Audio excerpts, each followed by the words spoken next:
Hello everyone, this is Rubisk and welcome to episode 1 of my Rogue Behind the Scenes video. So with this series I'd like to go over some of the more complicated stuff behind the dungeon generator for Rogue that I made. And I decided that first off I just get rid of the generation screen and basically get a visual indicator of what's actually going on. Now it's kind of hard to see, but basically there's an armor stand getting teleported all over the place, and basically that armor stand is set up to generate one big hallway with rooms in between. That's the entire idea of how the dungeon is made. So it's getting randomly teleported in a given direction, and based on what direction it's going, I clone in the different hallways for that direction, and then every now and then it decides to generate a room, and then I just clone in the room. Now yeah, I think I'll head over to the Redstone first and show off how my randomizer works, and then after that I'll explain the spawners and the chests. So in order to get to Redstone, all you need to do is make sure you're in creative mode, otherwise you're going to get teleported back, and you just teleport yourself to 1010. This is where all the redstone of the map is located, and you can see right around here are all the different rooms for all the levels. They're just sitting there. There's a bunch of chests, which I'll explain later, a few spawners, a crap ton of command blocks, and over here we can see we have all the hallway prefixes, and well, it's taking some time to render, but yeah. So let's start off by the very first row of command blocks. Now before I can start explaining what this does, there's one thing you need to know. I use two different types of activating my command blocks, being a fill clock and a fill strip. So everything with red clay is a fill clock, and whenever I activate it like this, these command blocks are getting triggered 20 times a second. So if I do this, you can see it's 20 times per second. All these command blocks are going to get triggered, and this is considered a fill strip. And whenever I activate this one, well, those are blocked. Whenever I activate, for example, this one, it's going to just activate one time.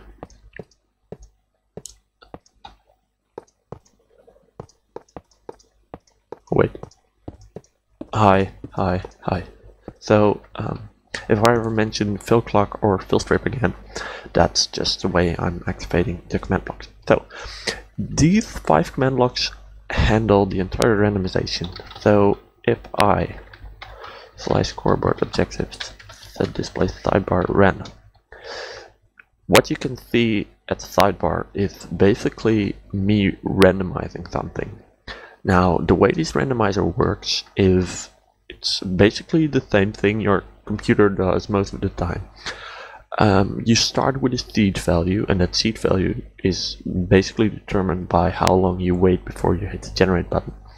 And then that seed value gets multiplied by R1 random, which is, I think, well,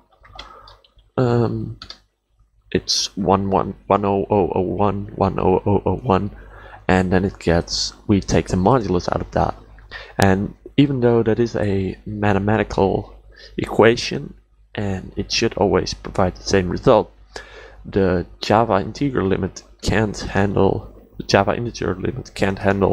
this big of an operation, and so it just comes up with a number that is sort of random. It's kind of difficult to explain, but basically doing it this way gives you an endless going stream of random numbers. So then there's a bunch of armor stands over here. There's like 30 or 40, and they all have a different name. For example, well, let me show you.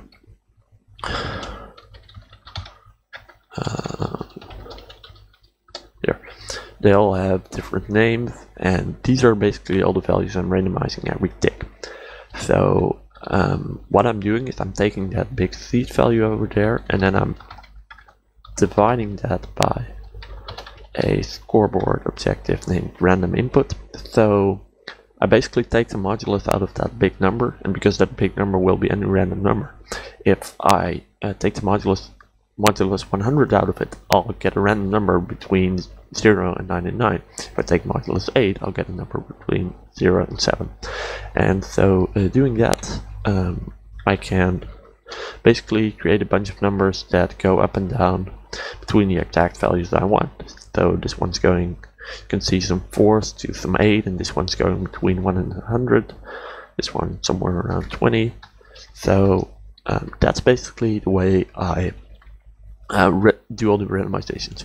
Originally I used prep players, but that was getting way too laggy, and in the far past I used droppers, but those take 3 to 4 ticks, so the generating would then take 5 times as long. So I've basically got some random numbers going up and down. Now how do I translate those into an actual dungeon? Well, I'm gonna go over how the cloning works in a sec, but basically what I can do with these numbers is I can test for an armor stand with a score between two numbers. For example, I can test for Mr. Event Random, who handles armor stand event random, handles events like turning left, turning right, and then I say score random output is between 25 and 29, so it goes up between 0 and 99, so this is a 5% chance every tick. And then it'll execute at the generator with some stuff, and then it'll set a redstone block at 953331, which is let's see, 9533 minus 31, this one. And what does this one? Basically that one was part of 2, and this basically says, well, hey, we got a finished room. There was another one which placed it here, and that makes sure it generated the room. But so using that kind of setup, I can trigger these fill strips whenever I at random occasions, and using these fill strips I can then decide, well, hey, we need to take this action or this action. Now why didn't I just spread an armor stand around here to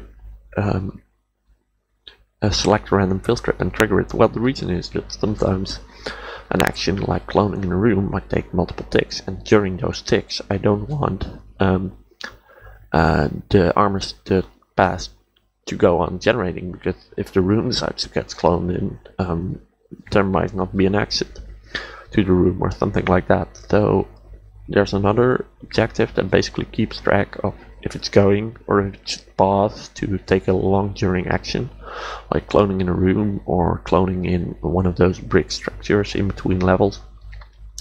And because of that, cloning around an armor stand and just spreading it across multiple fill strips, it didn't work.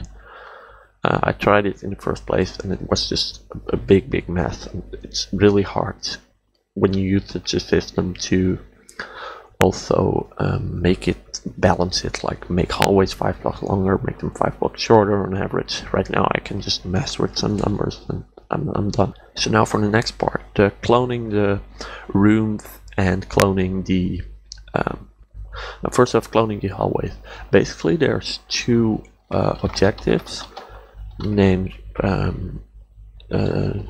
direction X and direction Y, and you can see them right now. But once the armor stand named generator, which is generating the entire dungeon, is round, I basically at random times I change that number to go up or down, and then I'll, once it goes, like if it's at 3 down, which is if direction I means 3, and then direction X is at 1, then it'll select the corresponding hallway and cloning it.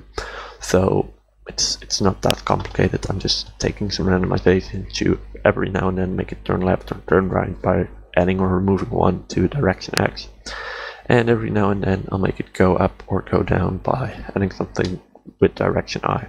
Then there's a bunch of math the place to make sure that it never turns around or goes from straight up to straight down, because I think that looks kind of derpy.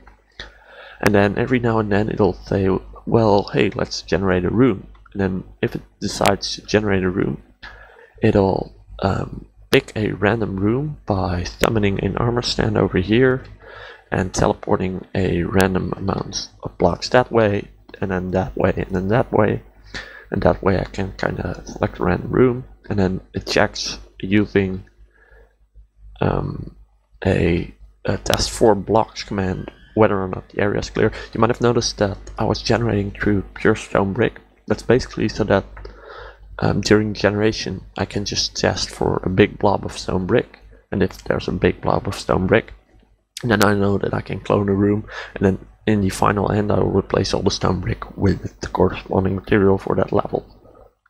So that's kind of how generating rooms work. I'm not going to go over each and every individual command block, because there's like 300 involved and nobody wants to see me going through every single one. That's just too much. Once again, you can just download the map and go through all this for yourself. These command blocks over here handle randomization and randomly selecting quote-unquote events which change the direction or decide to select to generate a room. Then these command blocks create make sure it turns left, right, up or down. Those two rows around here. These two rows handle cloning them in, and then this green part, this yellow part, and this green part, each of these is for cloning in a room. So this is for 8 and then 12 and then 16 by 16 by 16. Anyway, I think that's gonna do it for today. Next episode I'll try go over chests and spawners and how I do those. The thing is, like, I'm not sure if it's really all that interesting to see this, because there's just so much redstone going on that it's really hard to explain how exactly I do certain things. But feel free to ask questions in the comments, and I'll try and answer as much of them as I can. Once again, I'm trying really hard to make everything clear, but there's just too much to it. Oh, and you might have noticed my voice sounding a little different. I decided to use mumble to filter my audio because I was getting some big noise. My voice may sound a little weird. I hope it's alright. Let me know what you think, because I'm having a real bit of trouble trying to create proper audio. So let me know on that as well. Anyway, that's gonna be it for today. Thanks a lot for watching, and I'll see you in the next one. Until then, have a good day.